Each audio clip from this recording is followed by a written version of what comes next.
جدید اردو تنقید کا منظر نامہ. تعارف و تمہید.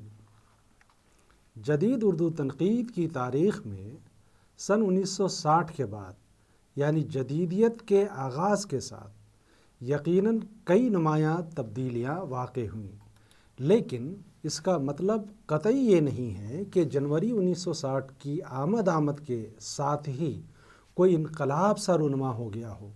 ادبی تاریخ میں یہ ممکن بھی نہیں کہ کسی ایک خاص دن تمام قائم شدہ اور قائم کردہ چیزیں تتر بتر ہو جائیں اور دوسرے روز صبح کے اخبار سے ہمیں یہ اطلاع ملے کہ فلاں تاریخ اور فلاں دن ادب کی کایا پلٹ ہو گئی.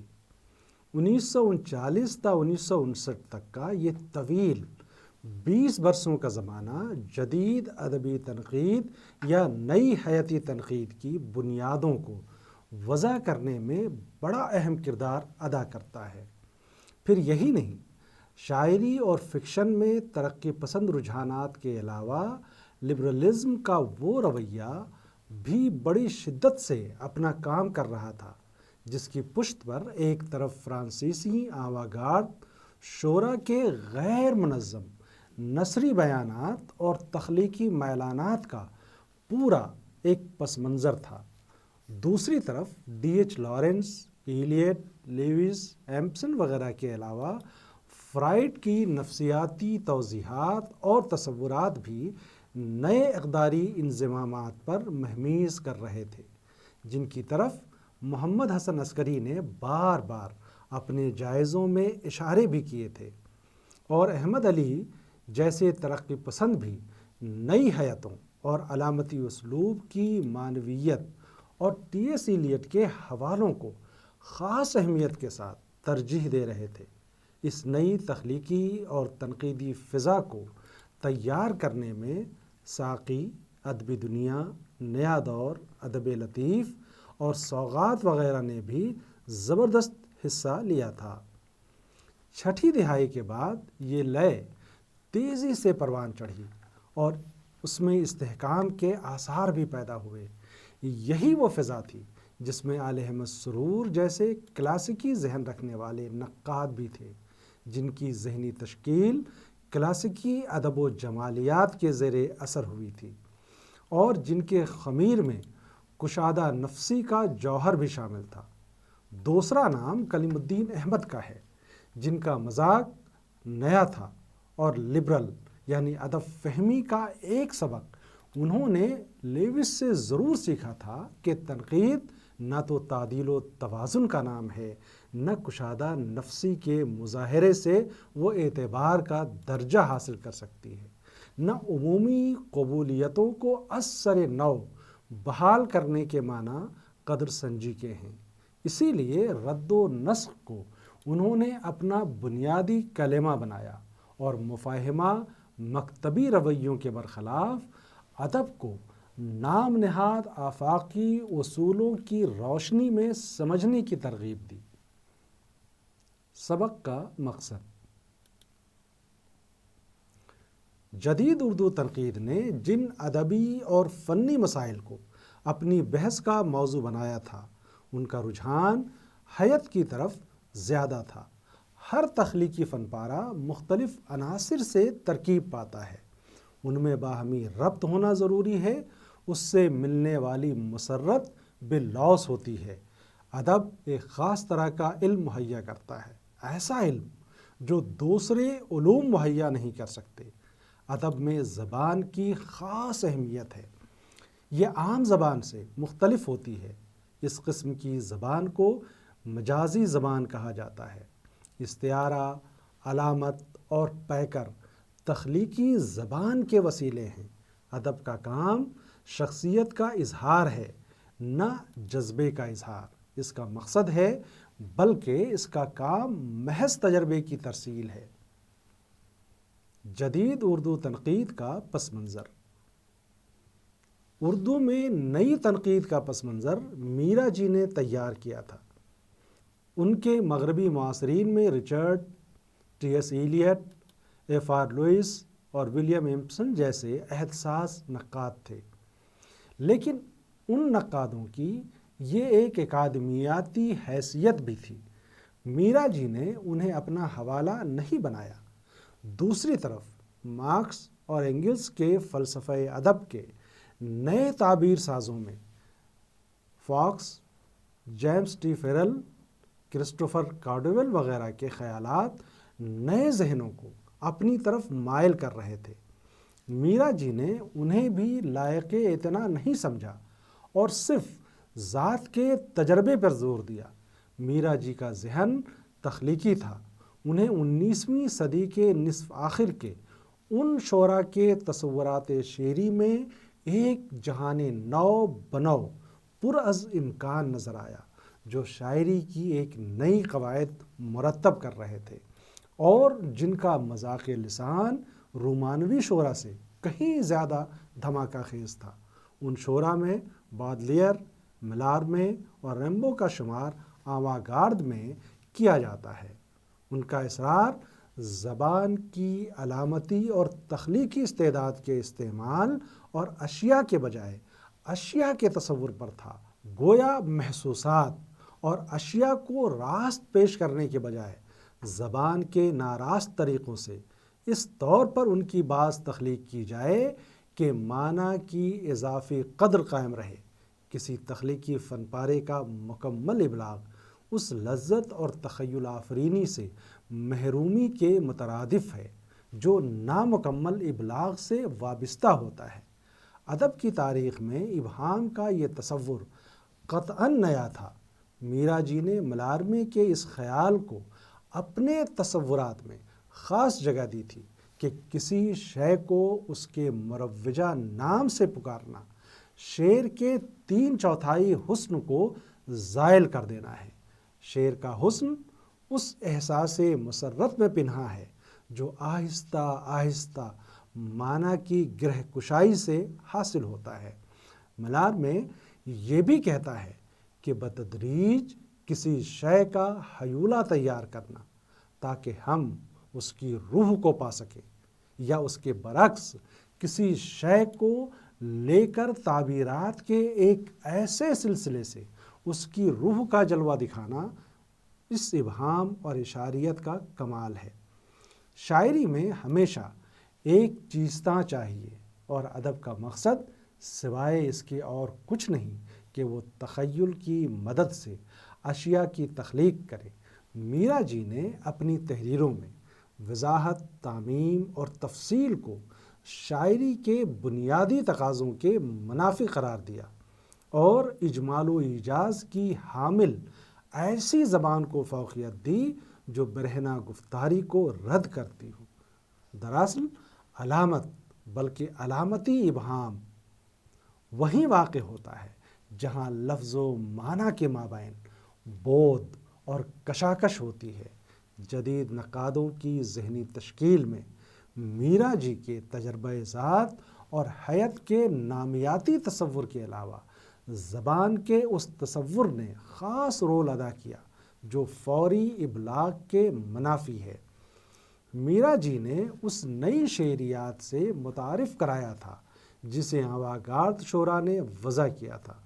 شاعری ان کا ذاتی تجربہ تھا۔ تنقید کے اکادمیاتی اور روایتی منصب سے انہیں دور کی نسبت بھی نہیں تھی۔ اسی لیے ان کے منتشر خیالات اور نوٹس نے بہت جلد تصورات کی شکل اختیار کر لی۔ انہیں تو شاعری میں ایک جہان نو خلق کرنا تھا، کیونکہ شاعری کا فن متبادل دنیائیں خلق کرنے سے عبارت ہے۔ بادلیئر، ملارمے، ریمبو کے غیر اکادمیاتی اور غیر پیشہ ورانہ تنقیدی تصورات نے بعد ازاں امریکی، برطانوی اور فرانسیسی تنقید کی بنیادیں وضع کرنے میں حصہ لیا۔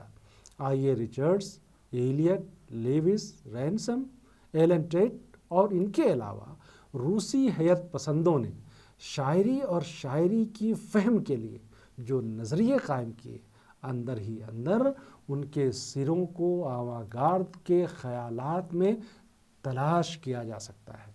ملارمے یا دیگر علامت پسند شعراء نے تھیوری سازی نہیں کی تھی اور نہ ان کا مقصد تھیوری کی تشکیل کرنا تھا۔ انہوں نے دراصل اپنی شاعری کے ان دقیق مضمرات سے اپنے قاری کو آگاہ کرنا تھا جن کا تعلق راست تخلیقی زبان سے ہے، جس میں فنکار کی تخلیقی آزاد کا تصور بھی پنہاں تھا۔ رومانویوں کے بعد علامت پسندوں ہی نے ذہن و ضمیر کی آزادی کا سوال اٹھایا اور بالواسطہ طور پر قاری کی سوجھ بوجھ کے سوال بھی اٹھائے۔ نیو کرٹیسزم اور اردو تنقید۔ جدید اردو تنقید کی تصور سازی میں ان امریکی نظریہ سازوں کی تشکیل کردہ تھیوری کا خاص دخل ہے جنہوں نے ایک تحریک کے طور پر نیو کرٹیسزم کی بنیاد رکھی تھی۔ رینسم کی تصنیف دا نیو کرٹیسزم 1941 کے بعد یہ نام اس تحریک کے ساتھ وابستہ ہو گیا۔ اس کا بنیادی مقصد ادبی تنقید کو ادبی تنقید کے دائرے تک محدود کرنا تھا۔ ادبی تنقید کو دوسرے غیر متعلق علوم و فلسفیانہ تصورات سے نجات دلانے کی یہ کوشش گزشتہ 2 دہائیوں سے جاری تھی۔ اسے ایک باقاعدہ تحریک کی شکل رینسم کی تصنیف دا کرٹیسزم کے بعد ہی ملی۔ جدیدیت کے باقاعدہ آغاز سے قبل راست یا ناراست محمد حسن عسکری کے جائزوں اور بعض دوسرے مضامین میں اس کی واضح نقوش ملتے ہیں۔ اردو میں جدیدیت کے نظریہ سازوں نے رینسم کی کتاب the world's body God without thunder کے پیش لفظ اور ایلین ٹیٹ کی انڈرسٹینڈنگ پوئٹری یا 3 ٹائپس آف پوئٹری سے بعض بنیادی تصورات اخذ کیے اور بعض تصورات کا خاکہ انہیں بلیک مور کی دا لیٹر پوئٹری آف W.B. یٹس اور بروکس کی تصنیف poet poem and the reader کے پیش لفظ انڈرسٹینڈنگ آف پوئٹری سے ملا۔ ان کے علاوہ نئی تنقید کی بنیادوں کو وضع کرنے اور انہیں مستحکم کرنے میں آئیے ریچرڈز کے ان مطالعوں کی بھی خاص قدر ہے جن میں معنیات کو بنیاد بنایا گیا تھا اور علامتی زبان کی ماہیت پر اصرار کیا گیا تھا۔ نئے نقادوں نے متن کے راست غیر مطالعے کا تصور بھی ریچرڈ سے اخذ کیا تھا۔ رینسم اور دوسرے اس کے ہم خیال نقادوں کا امریکی جامعات میں اسے منطبق کرنے کا تجربہ بھی بہت کامیاب ہوا۔ نئی تنقید کے نظریہ سازوں میں بعض اعتبار سے اختلاف بھی پایا جاتا ہے، لیکن بعض اعتبار سے وہ متفق بھی ہیں۔ جیسے نئی تنقید رومانوی شاعری کو فرار کی شاعری کہہ کر رد کرتی ہے۔ سچی شاعری دنیا کو مثالیاتی یعنی آئیڈیالائزنگ دا ورلڈ، اس کا مقصد دنیا کو بہتر بنانا نہیں ہے بلکہ اسے بہتر طور پر دیکھنا ہے۔ شاعری ایک خاص قسم کا علم مہیا کرتی ہے، یعنی ایسا علم جو دوسرے ذرائع مہیا نہیں کر سکتے۔ شاعری کا مقصد محض اس کے لطف مہیا کرنے سے عبارت ہے، یعنی وہ لطف جسے فراہم کرنا سائنسداں، قانون داں، فلسفی یا حیات داں کی قدرت میں نہیں۔ سائنس یا کسی دوسرے علم سے جو لطف میسر آتا ہے وہ بازیابی، بحالی سے اور شاعری میں لطف شناخت سے تعلق رکھتا ہے۔ شاعری کی مسرت ماحول پر تصرف یا اس کی تفہیم کرنے سے عبارت نہیں، بلکہ شاعر اس کا مشاہدہ کرتا ہے، اس میں مستغرق ہوتا ہے اور گہرائی تک پہنچتا ہے۔ شاعری کی اصل مسرت اسی عمل میں پنہاں ہے۔ اقتباس: ادب کی مسرت اس میں نہیں کہ ہم اس کا مطالعہ کر کے خوش ہوں، بلکہ جس طرح سے ادب تخلیق کیا گیا ہے اور جس ذریعے کو اپنا کر تجربہ کا اظہار کیا گیا ہے، اگر وہ مناسب اور دور رس ہے تو ہم اس میں ایک حسن اور اس حسن سے مسرت کا احساس ہونا لازمی ہے۔ اقتباس ختم، حوالہ لفظ و معنی شمس الرحمن فاروقی، صفحہ 30۔ شاعری میں اسطوری دنیا مشاہدے میں آنے والی دنیا سے زیادہ حقیقی ہوتی ہے، صرف اس کے ادراک کے راستے مختلف ہوتے ہیں۔ شاعری کے نزدیک اسطور ہی علم ہے۔ شاعری علم نہ تو فلسفے کی طرح دانشورانہ قیاس آرائیوں پر مبنی ہوتا ہے، نہ فطرت کی پیمائش پر، اور نہ عملی مشاہدہ اس کا مصدر ہے کہ یہ سائنس کے میدان عمل کی چیز ہے۔ شعری علم کا مصدر تو محض تجربہ ہے۔ فاروقی کا کہنا ہے کہ ادب تجربات کے اظہار و ترسیل کا نام ہے، اور بقول محمد حسن، اقتباس، دوسرے تمام علوم میں زبان وسیلہ اظہار یا وسیلہ علم کا کام کرتی ہے، جبکہ ادب میں زبان وسیلہ علم نہیں ہوتی بلکہ فی نفس ہی علم ہوتی ہے۔ ادب گویا ادب کے علاوہ اور کسی علم یا تصور کا نہ تو اظہار کرتا ہے اور نہ وسیلہ بنتا ہے۔ ادب کسی مقصد یا کسی کیفیت یا کسی نفس مضمون کا اظہار یا وسیلہ نہیں ہے، بلکہ اپنا آپ ہی مقصد ہے۔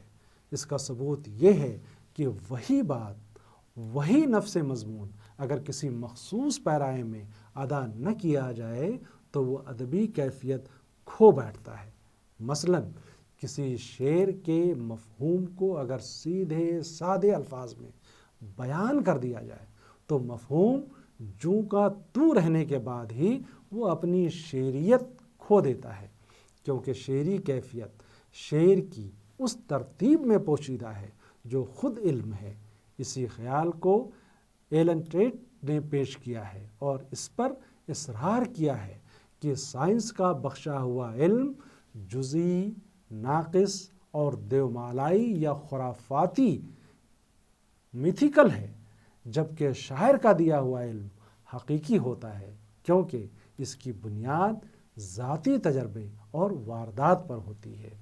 حوالہ تنقید کی جمالیات، جلد 7، صفحہ 140۔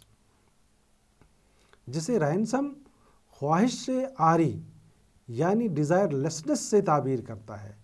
رینسم عینیت پسند جمالیاتوں کے بھی خلاف ہے، کیونکہ وہ مابعد الطبیعیاتی مقصد کے تابع ہوتے ہیں، جبکہ شاعری فنکارانہ مقصد کے تابع اور آپ اپنا جواز ہے۔ اس کی ایک پہچان اس کے خودرو یا خود یافتہ کرداروں سے وابستہ ہے۔ فاروقی کا بھی یہی کہنا ہے کہ فلسفہ اور نظریہ ادب کو راس نہیں۔ شاعری نہ تو مصنوعی فلسفہ ہے، نہ اخلاقی علم اور نہ نفسیات، لیکن اس کا مطلب یہ بھی نہیں کہ وہ انسان مطلق ہیومن کنسرن نہیں ہوتی۔ فکر یا مواد سے زیادہ ان کے نامیاتی یا ساختی زبان سے اس کے رشتے کی اہمیت ہے۔ تمام اجزاء میں باہمی ربط و ضبط ایک نئے انکشاف کا موجب ہوتا ہے۔ یہی سبب ہے کہ شاعری میں نظم کی زبان سے میری مراد استعارہ، علامت اور پیکر کی زبان ہے، اور شاعری میں ان اجزاء مشتملات کی اہمیت ہے جن کی در و بست مناسب طریقے سے ہوئی ہو، جیسے ڈن یا کولی جیسے شعراء کے یہاں آئیڈیا کسی مناسب پیکر میں منتقل ہو کر دور از قاریے کی شکل اختیار کر لیتا ہے۔ شاعری میں کنکریٹ پیکروں کی اہمیت ہے، نہ کہ افکار کی۔ قاری میں بھی تجربے کے باطن میں پنہاں معنی تک پہنچنے والی نظر ہونی چاہیے، یعنی ضروری ہے کہ وہ بھی تخلیقی قوت سے بہرہ ہو، جسے ایلن ٹیٹ کل زندگی کے ویژن کا نام دیتا ہے۔ شاعری شخصیت کا اظہار نہیں ہے، جس کے باعث شاعری میں سوانحی وارداتیں بھی ایک قدر کا درجہ اختیار کر لیتی ہیں، اور تنقید نگار ادب اور ادیب کے سوانح میں مماثلتیں تلاش کر کے اپنے مطالعے کو کسی بھی تخلیقی فن پارے کی تشریح تک محدود کر لیتا ہے، کسی شخصیت سے انس یا جذباتی وابستگی تنقید کے عمل کو آزادانہ پروان چڑھنے سے باز رکھتی ہے۔ شاعری کے عمل میں شاعر خودکار ہوتا ہے اور سب سے پہلے بغاوت کرتا ہے۔ یہ بغاوت خیال کی سطح پر ہو سکتی ہے، زبان کی سطح پر اور آہنگ کی سطح پر بھی۔ نئے نقادوں کا اصرار ادبی کارنامے کی کلیت یعنی ساختی تکمل مختلف اجزاء کی یکجائی پر ہے۔ کسی ایک جز یا پہلو کو بحث کا موضوع بنانا نیو کرٹیسزم کی تھیوری کے منافی ہے۔ اس کے علاوہ جدید تنقید کا ایک رجحان حیاتی تنقید بھی ہے۔ اردو میں حیاتی تنقید کی بنیادیں وضع کرنے والوں میں جزوی طور پر میرا جی اور محمد حسن عسکری کا ذکر لازمی ہے۔ بعد ازاں اسے پوری طرح قائم کرنے والوں میں وزیر آغا، محمود ہاشمی، شمس الرحمن فاروقی، گوپی چند نارنگ، حامدی کاشمیری، وہاب اشرفی وغیرہ کے نام آتے ہیں۔ ان نقادوں کے انداز ہائے فکر اور تجزیاتی طریقہ کار میں باہمی سطح پر کافی اختلافات پائے جاتے ہیں، لیکن تقریباً ان تمام نقادوں نے محض ترقی پسند آئیڈیالوجی کو ایک واحد نسخہ کیمیا نہیں مانا۔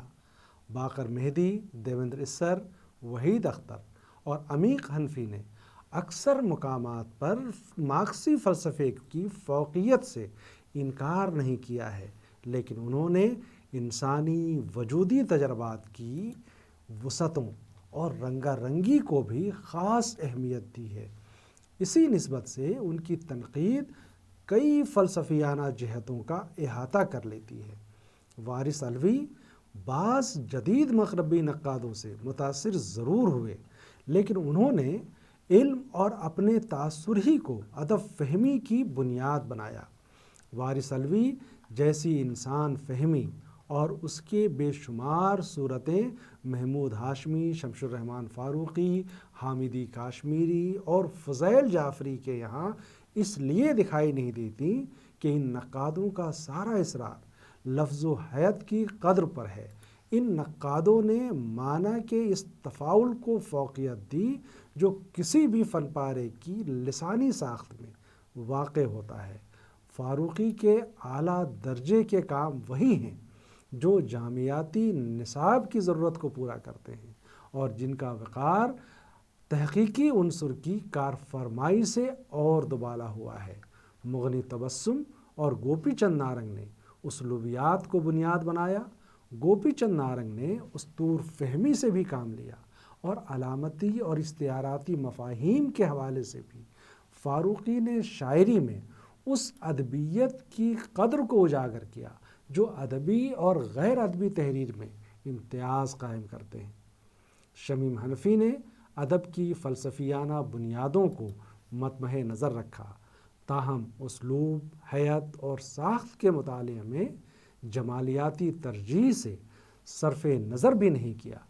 ترجیح کی یہی صورت وہاب اشرفی کی طرز تنقید کا تعین کرتی ہے۔